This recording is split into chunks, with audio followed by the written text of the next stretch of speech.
गुरुर्ब्रह्मा गुरुर्विष्णुः गुरुर्देवो महेश्वरः गुरुसाक्षात् परब्रह्म तस्मै श्रीगुरवे नमः।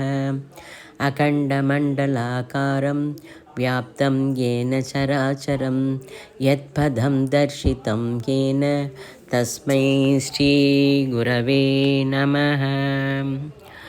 ॐ भूर्भुवस्वः तत्सवितुर्वरेण्यं भर्गो देवस्य धीमहि धियो यो नः प्रचोदयात्।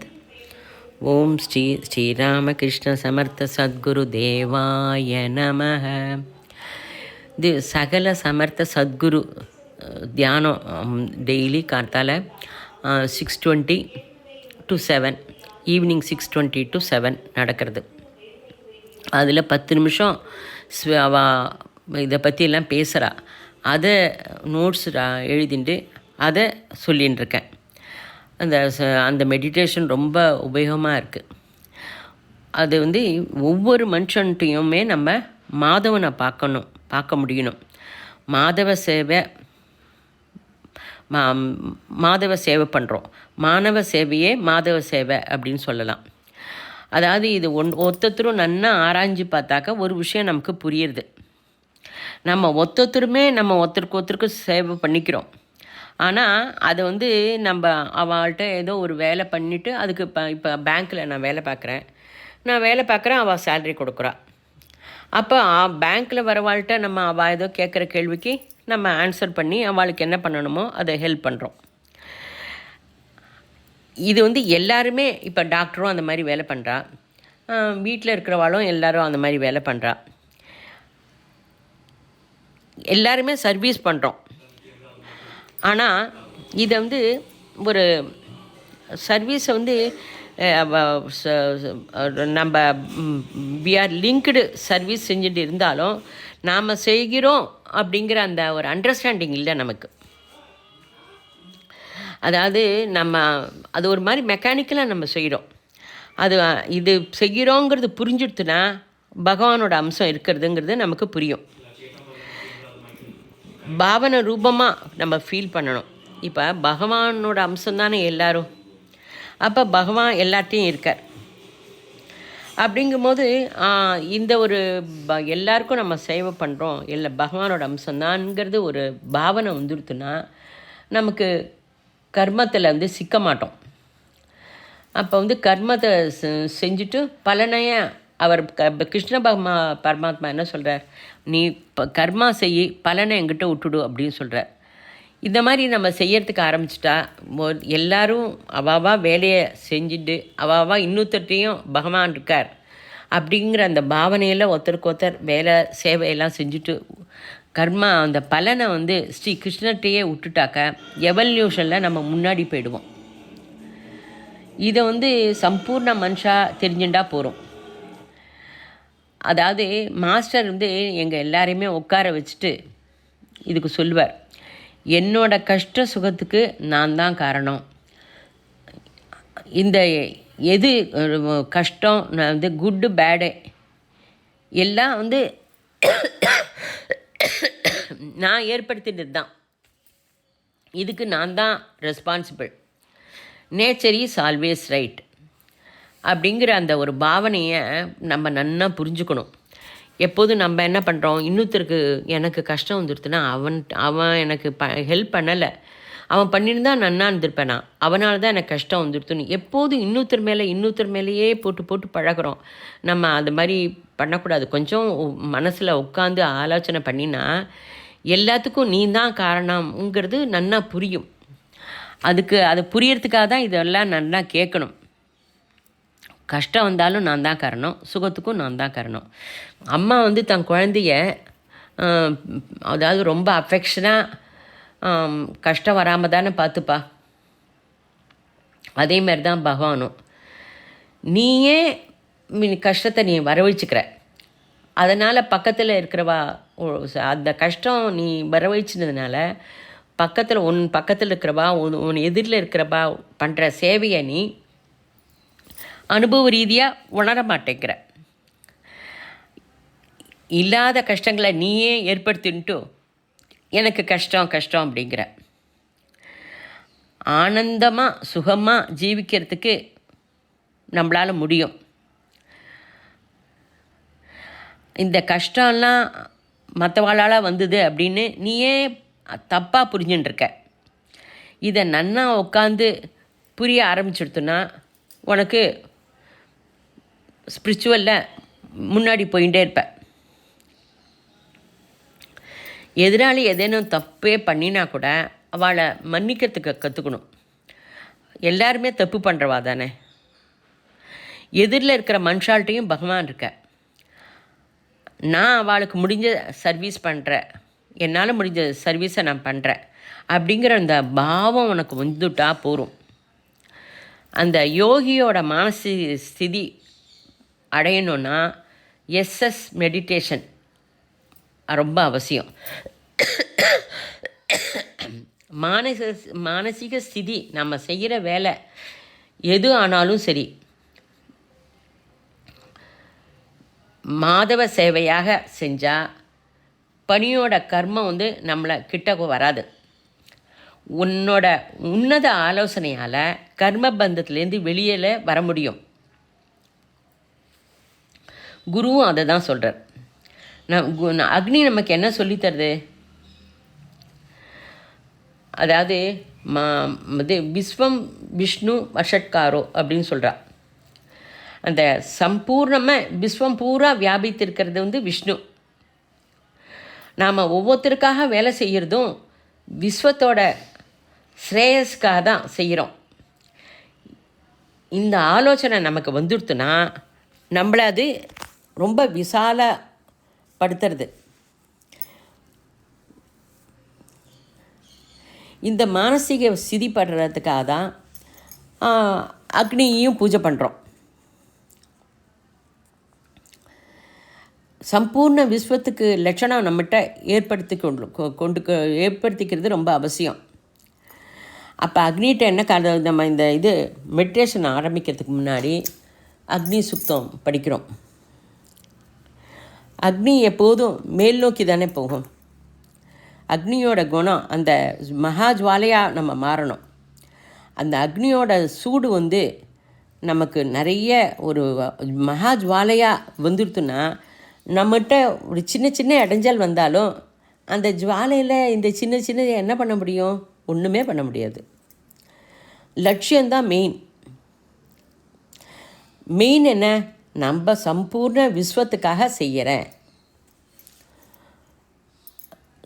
Throw the power of divine அப்படிங்கிறத நல்லா நினச்சிக்கோ. We are instrument. எந்த வேலை பண்ணினாலும் நான் பண்ணுறேன் அப்படிங்கிறது இல்லாமல் த பவர் ஆஃப் டிவைன் அக்னிமீலே புரோஹிதம் when do in work everything that you do with the best of your ability.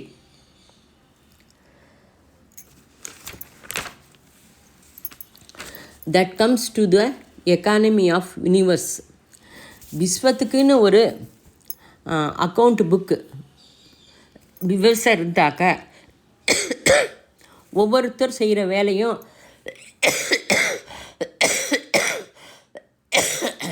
அதில் கணக்கிடப்படும். நீ நல்லது செஞ்சாலும் அதில் கவுண்ட் ஆகும், தப்பு செஞ்சாலும் அதில் கவுண்ட் ஆகும். அந்த விஸ்வத்துக்கே ஒரு கணக்கு இருக்குது. அதாவது சிலது வந்து நம்ம தியரியாக செய்யும்போது புரியாது, அதையே எக்ஸாம்பிள் சொல்லி சொன்னாக்க அது புரியும். நமக்கு சுதந்திரம் வரத்துக்கு முன்னாடி கிரிப்ஸ் ப்ரப்போசல்னு ஒன்று அனுப்புவோம். இந்தியாவுக்கு சுதந்திரம் வந்தால் அது failure, good of the country அப்படின்னு இருந்தது. டொமினியன் ஸ்டேட்டு அப்படின்னு சொல்லுவாள். அதை லீடர்ஸ் அது உடனே அது உபயோகப்படுமான்னு அவள் நினைக்கல. அதை குரு வந்து அக்செப்ட் செய்யலை. டிவைன் பிளானில் this is good for future country. அரவிந்தருக்கு தெரியும், அக்செப்ட் செய்யும்படி நம்ம இவர் அனுப்பினார், அதை வந்து ரிஜெக்ட் பண்ணிட்டா. இம்மீடியட்டாக உபயோகப்படுறத தான் அக்செப்ட் பண்ணுவாள். ஃப்யூச்சரில் நல்லதுன்னு பண்ணினா அது சத்துவகுணம். இது காங்கிரஸ் லீடர்ஸ் வந்து இதை ஒப்புத்துக்கல. It is rejected. அப்போ எதுக்கு இதை நீங்கள் அவளுக்கு அனுப்பிச்சல் அப்படின்னா, அது ஒவ்வொரு வேலை பெஸ்ட்டாக செய்யணும். இதை நம்ம அனுப்பலைன்னு இருக்கக்கூடாது. நம்ம பண்ணுற வேலையை நிஷ்காமியமாக பண்ணணும். எக்கானமி ஆஃப் யூனிவர்ஸ் இதுக்கு நடக்காதுன்னு தெரிஞ்சாலும் செய்ய வேண்டியதை நம்ம சர்க்கிளில் நம்ம செய்கிறோம். இதனால் என்ன வரும், அதை வந்து நம்ம வந்து கொஞ்சமாக ஆலோசிக்கிறதுலேருந்து நம்மளுடைய ப்ராடாக விஸ்வத்தில் நம்ம செய்கிற ஒவ்வொரு வேலையும் எழுதப்படுறது. இந்த நம்ம இப்போ அனுப்பிச்சது, அவள் ரிஜெக்ட் பண்ணது, இதெல்லாம் கூட அந்த விஸ்வ டைரி ஒன்று இருக்கு இல்லையா, அந்த அக்கௌண்ட்ஸு புக் மாதிரி, அதில் வந்து இதெல்லாமும் நோட் பண்ணுவாள். இது அதனால் doing the work for universe, மானசீரிய ஸ்திதி அடையிறதுக்காக சகல சமர்த்த சத்குரு தியானம் பண்ணுறோம். விஸ்வகர்மா ஸ்லோகத்தையும் அதில் இதை மென்ஷன் பண்ணுறா. இந்த லோகத்தை லயம் செஞ்சு புது உலகத்தை சிருஷ்டி செய்கிறார் Vishwakarma. I am doing instrument to do the take the universe forward. நாம் செய்கிற கொஞ்சம் வேலையெல்லாம் இந்த விஸ்வம் இது ஒன்று லயம் ஆகி இன்னொன்று ஆறதுக்காக புது லோகம் சிருஷ்டிக்கிறதுக்கு நாம் உபயோகப்படுறோம். லயம் அப்படின்னோடனே நியூ ஃபார்ம்ஸ் கிரியேட்டட், பழசு போய் நியூ ஃபார்ம் வருது, பெட்டர் ஸ்டேஜ்.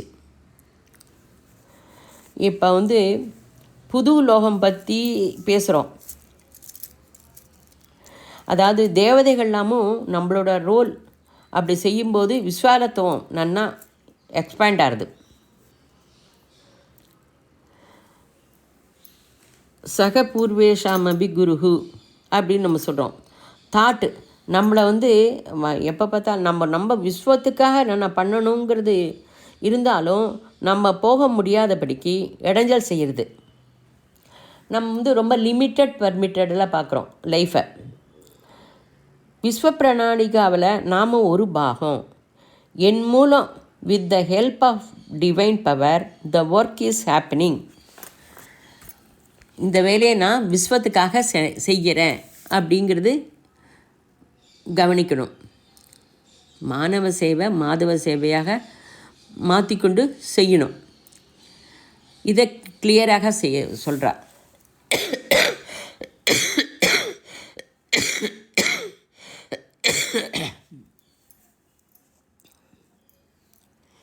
இது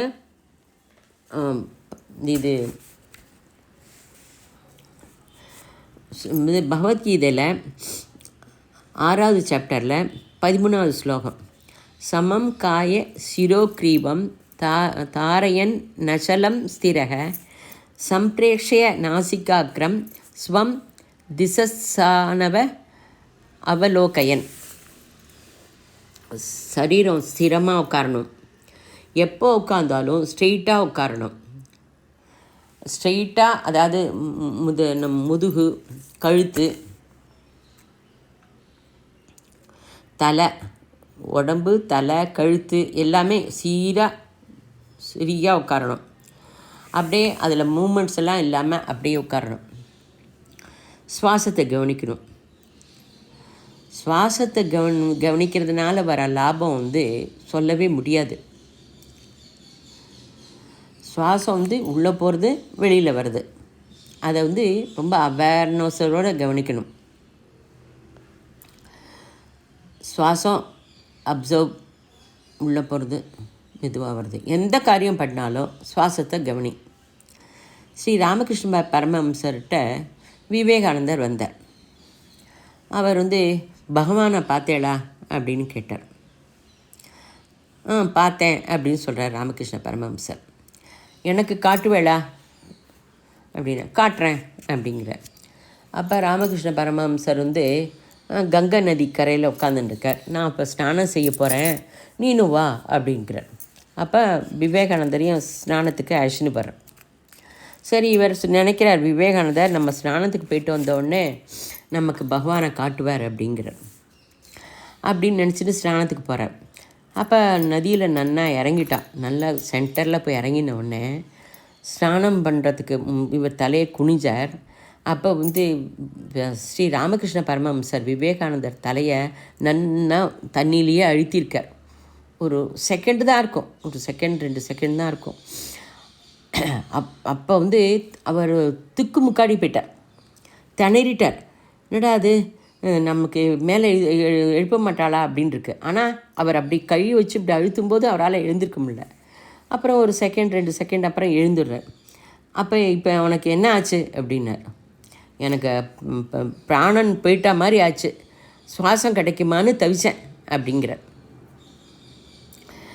சுவாசம் வேணும்னு எப்படி நீ கஷ்டப்பட்டியோ அதுபோல் பகவானை பார்க்கணுங்கிற ஒரு தபனம் உனக்கு இருக்கா அப்படிங்கிறதுக்காக பார்த்தேன் அப்படின்னார். சுவாசத்தை ரொம்ப கான்ஷியஸாக கவனி. ஒன்று நன்னா ஸ்ட்ரெயிட்டாக நேராக உட்கார்ந்துருக்கணும். சுவாசத்தை ரொம்ப கான்ஷியஸாக கவனிக்கணும். பதஞ்சலி யோக சூத்திரத்தில் யோக சூத்திரம் 196 ஸ்லோகம் இது இருக்குது, 4 பாகத்தில் இருக்குது. அதை யோகா அனுசாசனம். பதஞ்சலி யோக சூத்திரத்தை தினம் படிக்க சொல்கிறான். அந்த படித்தா என்ன லாபம் அப்படிங்கிறதையும் சொல்கிறான். மகேஷ் யோகின்னு ஒரு பெரிய யோகி இருந்தார். அவர்கிட்ட டோனி நாடார்னு ஒரு சயின்டிஸ்ட் வந்தார். யோக சாதனை கற்றுக்கிறதுக்காக வந்திருந்தார். அவர் பதஞ்சலி யோக சூத்திரத்தில் நிறைய பரிசோதனை செஞ்சார். அப்போ அவர் நிறைய நம்ம உடம்புலையே தெய்வம்லாம் எங்கே இருக்குது என்னங்கிறதையும் அவர் நல்லா கண்டுபிடிச்சி சொன்னார்.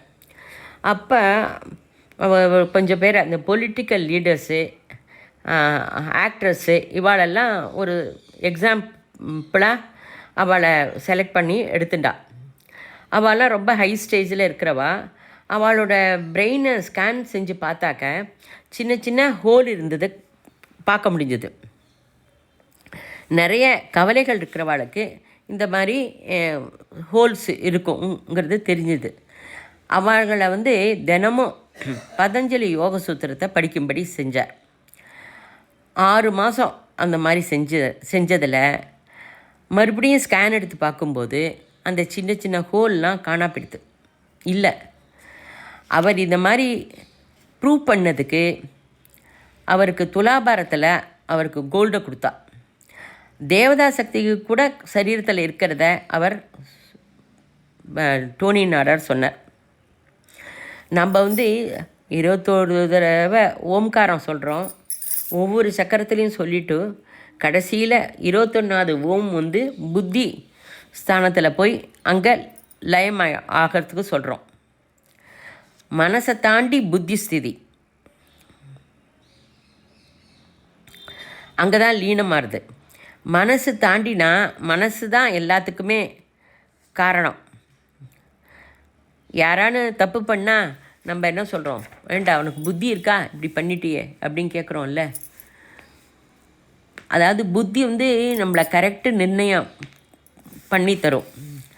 அந்த 21 ஓங்காரத்தில் கடைசியில் புத்தி ஸ்திதி அங்கே போய் நம்ம லயமாயிடுறோம். அதை ப்ராக்டிஸ் செய்கிறோம். சின்ன விஷயங்கள் நம்ம வந்து சின்ன சின்ன விஷயங்களை பற்றி யோசிக்காமல் அப்படியே இந்த யோக ஸ்திதியில் இருப்போம். நம்ம ரமணர் மகரிஷி அந்த நிறைய ஹையர் ஸ்டேஜில் இருக்கிற ரிஷிகள்லாம் எப்போதுமே ஆனந்தமாக இருந்தா. அவளை என்ன அவள்கிட்ட என்னது பணம் இருக்கா, வீடு வாசல் இருக்கா, ஆனந்தமாக இருந்தா. அந்த ஆனந்தத்தை நம்ம அடையணும் அப்படின்னு ஆர்கே மாஸ்டர் நம்மளை அந்த ஸ்திதிக்கு அழைச்சிட்டு போகிறதுக்காக தான் சகல சமர்த்த சத்குரு மெடிடேஷன் பண்ணும்படி சொல்கிறார். மனசுக்கு மேலே புத்தியில் லீலமானாலும் அந்த ஸ்திதியிலேயே இருக்கிறதுக்கு நம்ம பழகணும். இதுக்கு கார்த்தால சாயங்காலம் சகல சமர்த்த சத்குரு மெடிடேஷன் ரொம்ப அவசியம். அதாவது கார்த்தால 6:20 to 7, ஈவினிங் 6:20 to 7 உட்காந்து யோங்காரம் செஞ்சு 21 ஓங்காரத்தில் 21st புத்தியில் லீனமாயிடணும். ஸ்வஸ்தி.